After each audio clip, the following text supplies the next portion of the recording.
How does debt settlement work? As I said, nobody knew. We're going to talk a lot today about how it works. How will it affect my credit score? Who's got that question? Yeah? What? Negative. It definitely affects your credit score. We're going to talk about credit scores a lot today. When the thing that affects your credit score first, which we're going to get into in a moment, is when you stop paying your bill. Actually, when you settle your debt, it rebounds your credit score a little bit. So we'll talk about that. We're going to talk about credit scores a lot. And the most important question for me at the time was, what does debt settlement say about me?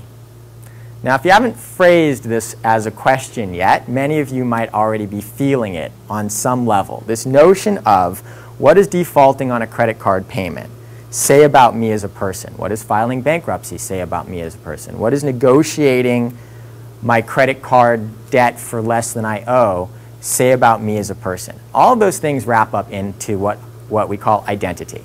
Right? We have identity around our actions. We have identity around a lot of things. Here are a few. We have identity around our physical appearance, clothes we wear, whether or not we're in shape, how our hair looks, our home, our job, our car, how much money we make, we vest with identity, how much money we have in the bank, who our partner or spouse or girlfriend or boyfriend is. You want to walk into a party with your spouse or the new person you're dating, and you vest identity in that because it's reflecting on you, or we think it is. Our kids, how many people in here are parents? Who puts identity into parenting? The hobbies we do, the sports we play, if we're a fan of a sports team, what you're like as a person, the smart guy, the funny girl, the cute guy, all of that vests with identity. And of course, our credit score. I think this is brilliant, actually, on the part of banks, that they've managed to convince us through marketing over the last 50 years that you are a lesser person if you have a low credit score, and a better person if you have a high credit score. It's brilliant. It's crap. We know it's not real, right? I mean, if somebody makes a lot of money, God bless them. I'm happy for them. I think that's great. But if that person winds up making less money at some point, it doesn't make him or her a lesser person.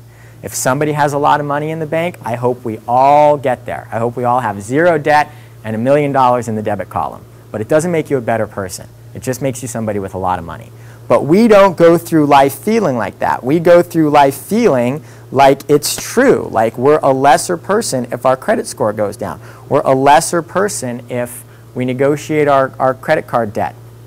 And that was the hardest part for me. It was dealing with the negative emotions, the pain, fear, stress, anxiety, and the identity crisis.